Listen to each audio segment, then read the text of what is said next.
Morning, Mr. Zakir Naik. My name is Jamish Damani. First of all, I want to thank you for what you're doing here. I've really taken a lot away from here, I'm sure. My question is on your point number 3. Actually, I have 3 questions, if you could be so kind. But on point number 3, first of all, I felt that it was very evasive, your answer. But what I'm going to ask you is very simple. When you talk about terrorism, when you talk about Islam, now this is a very simple, straightforward question. I hope I can get a straightforward answer. With what's happening in Pakistan, Iraq, Afghanistan, just to name a few, I'm not stereotyping, I hope no one takes offense. But when you hear on the news that a woman is cooking food for her kids and then a suicide bomber comes and kills them, I want to ask you a simple question. What is that? Is that Islam, or is that people who don't understand what Islam is and they have their own perception of Islam? And please, let me ask you one more thing. Can you give me an answer that is not in World War I or something there were more people that died, or this is all propaganda and these are Americans killing people and that's hear my answer and then you pass your comment, inshallah. Yeah, I want just that type of answer. Hear my answer, then you can pass your comment. Huh? The brother asked the question that years in Afghanistan and Pakistan, a woman cooking food, a suicide bomber comes and blows up and kills. As far as Islam, what the media is saying, forget about it. I'll give you ruling of Islam. Whether what the media says right or wrong. Quran says in Surah Maida, chapter number 5, verse number 32, if anyone kills any other human being, unless it be for murder or for spreading corruption in the land, it is as though he has killed the whole of humanity. Any person kills any other human being, whether Muslim or non-Muslim, unless it be for murder or for spreading corruption in the land, it is as though he has killed the whole of humanity. And if any human being saves other human being, it is as though he has saved the whole nation. So according to the Quran, killing any single innocent human being is prohibited. If a suicide bomber comes and kills a woman who's cooking, she's innocent, it is 100% prohibited, whether done in Pakistan or Afghanistan or America or Dubai. Is the answer clear? Okay. 100% wrong. Whoever's doing it, whether namesake Muslim or American or propaganda, whoever's doing it, it is totally prohibited. Okay. Fine, so is it clear answer? That is clear. 100% clear? 100%. Whether you do, anyone does. Is wrong, yeah? 100% wrong. It is as though he has killed the whole of humanity. There is no other scripture that I know of today. Okay. There is no other scripture that I know of today that gives this statement that if you kill one human being, it is as though you killed the whole humanity, except the Quran. There is no other scripture that I know which says that if you save one human being, you have saved the whole of humanity. No other scripture. Perfect. Now, can I ask you something? Yes, you You've are told most me welcome. this is wrong, yeah? 100% wrong. Fine. Now, why are you here? The way I look at it, all of these are innocent, loving people here. Why isn't this convention somewhere like Afghanistan and Pakistan trying to teach people that what they are doing is not Islam and is just some brainwashed chaos? And that they're going to go to hell and they're not going to go to heaven for killing innocent people, for the 911 attacks, for the London bombings. Innocent people died. If I don't like you and I kill you, it's more justified than if I don't like somebody, if I don't like Jews and I go and kill innocent Americans with families. Why don't you go and educate these people and have a better cause rather than converting 4 or 5 people here? And save thousands of lives. Brother has asked a very good question. He's telling me, why don't I go to Pakistan, to Afghanistan and spread this message and prevent this? Brother, I go every day, even now I'm going there. I'm on the satellite. We have Peace TV reaching 100 million people. This is how much? That's what I wanted to hear. This is 20,000-30,000 people. The audience here will be 20,000-30,000 people, not more than that. You see the recording. Why do the recording? So that I can go to Pakistan, I can go to Afghanistan, I can go to even America. And my lectures on jihad and terrorism, the maximum viewership, it has got more than 100 million people. And it is meant for the full world. I'm giving here, it is being recorded, being telecast.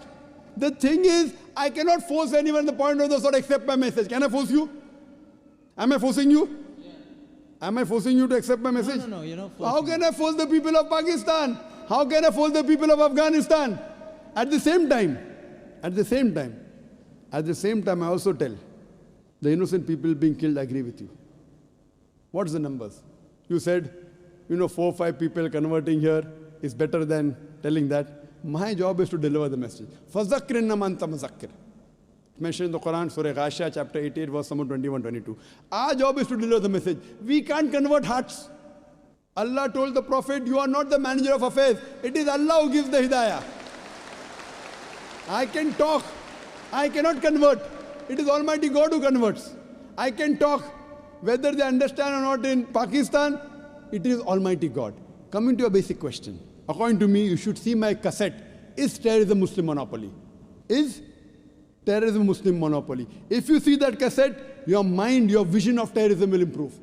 Time does not permit me to give a talk here again, but I'll tell you for sure.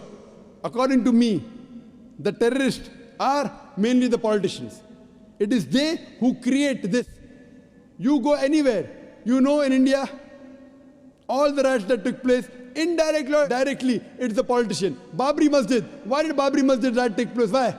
Because the politicians. Gujarat riot, politicians.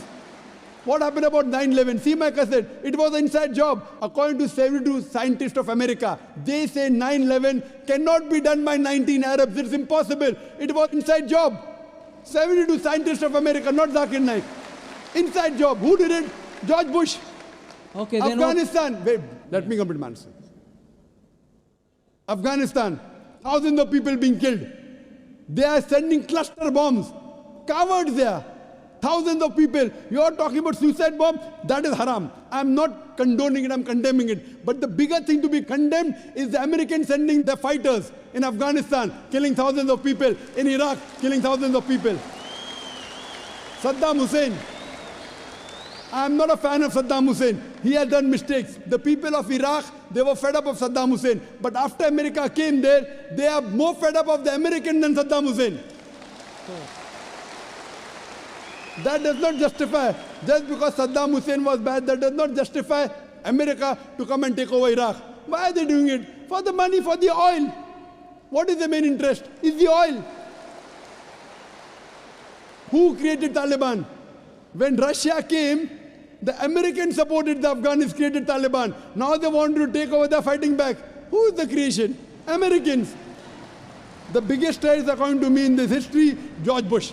Now he's no longer there. George Bush, number one. I'm with you on that. Sorry? I'm with you on that. You're with me on that. So I'm also going to America. I'm even going to America live and on satellite, giving the message to Americans. I was the first person that I know of in the public after 9/11. In Australia, I said, I'm a fundamentalist and I consider George Bush to be the biggest terrorist. It came at headlines. In December 2001, when I gave a talk in Australia, when the Consul General asked me that what do you consider, who's a terrorist? I said George Bush number one. It came as headline, Dr. Zakir Naik calls himself a fundamentalist and considers George Bush to be terrorist number one. Now, every Tom, Dick and Harry is calling him a terrorist. At that time, no one had the guts. What we realized, we are speaking the truth. Now, whether George Bush, many people say, when I gave a talk in London on terrorism, very good talk, people enjoyed. A youngster comes and says, death to George Bush, death to George Bush. Full talk of mine gone. Our beloved Prophet Muhammad Sallallahu Alaihi Wasallam, there were two staunchest enemies of Islam. Both were called Umarain. The Prophet prayed to Allah that give hidayah to one of these two Umar, and Umar bin Khattab, may Allah be pleased with him, who was the second caliph of Islam. Allah gave hidayah, who was the staunchest enemy of Islam, became the staunchest supporter. Therefore I said, may Allah give hidayah to George Bush. I cannot. I can speak. I cannot give hidayah. I can tell him what he's doing is wrong. I don't want to kill him. I want him to accept Islam. Killing is useless. What's the use of killing? Accepting is better. So that's the reason we are giving the message. Those whose hearts are opening, they're accepting. Inshallah, God will open your heart also one day. When God opens your heart one day, I cannot do it. I can give the message. I can't force you. Unless God gives you, unless you strive. If you strive, God will help you. If you don't strive, your heart will not be opened. Some people ask questions only for questioning. Arey question puchne ka hai. But the true gentleman, marat ka bachcha wo hai. When he gets the answer, he accepts it. People just ask for questioning. Why question puchne ke liye? You spoke very loudly.